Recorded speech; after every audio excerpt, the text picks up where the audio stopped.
This video will help you understand if a bypass trust is right for your family. If you don't know who I am, my name is Chris Dime. I'm a certified financial planner out of Edmonds, Washington, and I specialize in working with folks to and through retirement. There's a certain general level of basic estate planning that probably makes sense for everybody to get implemented. These would be things like wills, powers of attorney, healthcare directives, if you have kiddos, right, all the documents that go into who's going to care for them as well. In addition to this, as clients and their net worth grow over time, there comes a time where some more advanced estate planning strategies could be in order. And these advanced strategies are necessitated by the desire to minimize the impact of either federal or state level estate taxes. In my last video, we touched on some basics relative to finding out if you will be stuck with paying any federal or state level estate taxes. And one of the strategies I mentioned before was setting up a bypass trust or a credit shelter trust to ensure you maximize your individual exemptions, either on the federal or state level side. So in this video, we'll talk about how to leverage the value of a bypass trust in your estate planning to help you minimize the impact of federal or state level estate taxes. So let's jump in. So before getting into the specifics on bypass trusts, let's quickly refresh our memory on estate taxes in general. So at death, one's estate will be worth a certain amount of money. If you're married and you've titled things appropriately, that total estate would probably be divided roughly in half between one spouse and the other spouse. Depending on the common or community property laws in your state, it might change a couple of things, but for the most part, the estate will be divided roughly in half. If you're an individual that's never been married, when you pass away, it's going to be very simple because your total assets are all yours. As of 2023, on the federal level, if your estate is worth less than $12.9 million when you die, you probably don't need to worry about paying any sort of federal estate taxes. In 2026, we're anticipating that 12.9 number to go down to 7 million. And so that's going to impact a lot more people.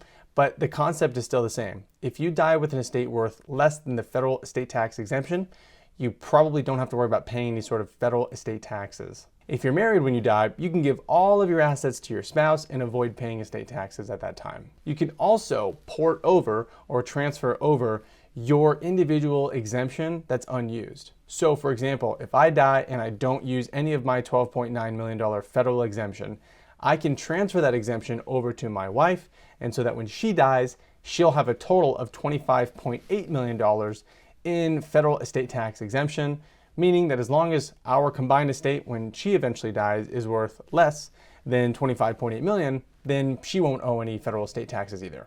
This concept of moving one's individual exemption over to the surviving spouse is called portability.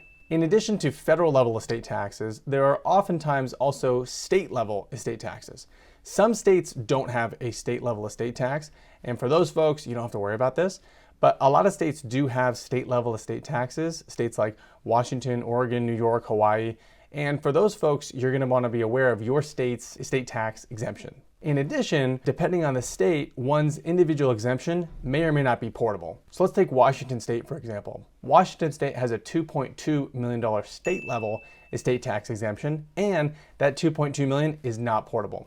What that means is if I don't use my $2.2 million exemption when I die, I can't give it to my wife and have her combine her and my estate tax exemptions to $4.4 million. Doesn't work that way in Washington State. If I don't use my $2.2 million exemption, I lose it. I'll link below so that you can see what the state estate tax levels are for your state, and then you're going to want to research whether or not those individual exemptions are portable. One way to ensure that I actually use my individual exemption when I die, even if I don't need the money because I'm dead, and I instead want to make sure my wife has access to all of our assets, could be by way of what's called a bypass trust. Now, a bypass trust has a number of different titles for it, things like credit shelter trust, B trust, exemption trust, whatever. It all refers to the same concept, which is at death, transferring up to the state or federal exemption amount into a trust that now bypasses estate taxes when the second spouse dies. It's a way of ensuring I actually use my individual exemption when I die, even if theoretically I want my wife to have access to all of our resources. The name of bypass trust refers to the money inside that trust bypassing estate taxes when the second spouse dies. Let's use Washington State to kind of illustrate an example here of how a bypass trust could work. Let's say my wife and I have an estate worth $5 million and now I die. Theoretically, that $5 million would get divvied up down the middle to about $2.5 million per person. and I can give all 2.5 million to my spouse, and then I can die and sail on to the afterlife, which is what most people tend to do in this strategy. By default, that's probably what's going to happen. Now, when my wife dies, that $5 million estate, which probably has grown to a bit more than $5 million at this point, but nonetheless, that $5 million estate, 2.2 million of it will be excluded from Washington state estate taxes. Also, at a $5 million estate, she's under any sort of federal exemption levels, so we don't have to worry about federal estate taxes in this example. However, that $5 million is still higher than 2.2 million for Washington state. That means $2.8 million of the estate when my wife dies will be Washington state estate tax liable. In Washington state, a $2.8 million estate taxable estate is going to cost around $360,000 in taxes. Alternatively, we could do some planning ahead of time and instruct that bypass trusts are created if either one of us pass away. In this scenario, I die and my half of the estate is worth 2.5 million. And instead of just giving it all to my wife and her estate now being worth 5, I'll take 2.2 of my 2.5 and have 2.2 go into a bypass trust. That $2.2 million bypass trust now will pass outside of the death of my spouse. There's no estate taxes owed at the time of my death because I have an individual exemption of 2.2 million. And that bypass trust will eventually go to the people and causes that my wife and I care about. The remainder of my estate, which was 2.5 and we subtracted 2.2, is 300 grand. Now I'll outright just give that 300 grand to my wife, and her half of the estate, which is 2.5, will now increase to 2.8 because we're adding her 2.5 plus the 300 grand that I just gave her. And again, fast forward, that $2.8 million estate that she has now probably will have grown by a little bit, but we'll just keep it simple and say there's been no growth. At her death, her total estate is 2.8 million. She's allowed to subtract from that 2.2 million, which leaves a total of 600 grand left over. That 600 grand is still Washington state estate tax liable, but it only manifests to being around 60 grand in taxes, which 60 grand is still a large number. However, when we compare it to what the alternative was, when we didn't do any sort of bypass trust strategies, we otherwise were on the hook to pay 360 grand in taxes.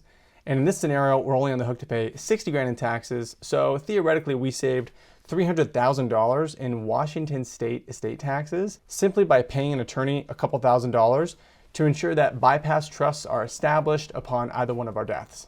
Definitely a good trade if your goal is to minimize the impact of estate taxes. One cool thing to note about the bypass trust is that even if my wife needs resources for whatever reason, as long as she needs resources for her health, education, maintenance, or general support, she's allowed to pull money out of the bypass trust for those reasons. And this is called the HEMS provision. It's pretty common language to have included on many trusts. So what this means is, even though I'm moving $2.2 million out of the Dime family estate, my wife can still access those resources if it's an emergency of some kind. So you might be thinking, okay, that's all well and good for non-portable individual state level exemptions. But what about portable state level exemptions? Or what about the federal exemption, which is portable? Is the bypass trust still a good move? Well, I would say it definitely decreases the value of it, but it doesn't eliminate the value. And let me explain. So the bypass trust, when you put money inside of it, most likely, if you do it correctly, would have assets inside of it that are going to appreciate over time. And the appreciation of those assets inside the bypass trust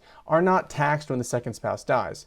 So dollar for dollar, if I give my wife $1 million and it grows to 2 million, she'll have to pay state or federal estate taxes on that. Said another way, let's say the individual exemption in Washington state was portable, and I put $2.2 million inside of a bypass trust. Now, my wife won't inherit my individual exemption. However, the money inside the bypass trust will continue to compound and grow, but it'll compound and grow outside of the Dime family estate.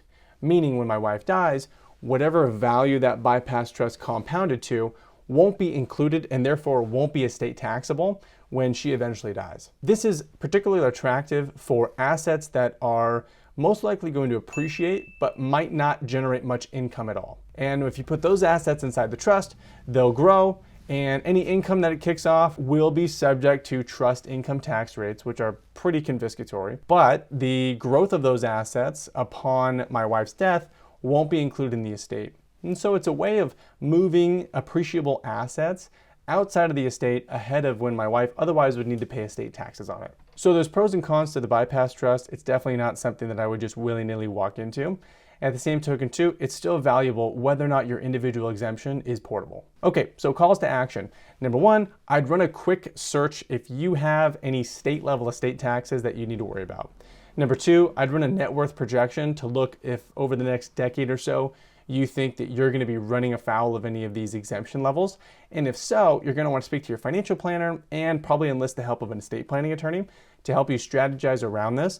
One strategy they might bring up is leveraging a bypass trust. And if that's the case, you'll be more informed after this video. So hopefully that was helpful. If you have further questions, drop them in the chat below or get in touch on the website. We'll get you squared away. Have an awesome rest of your week. Talk to you later. Bye.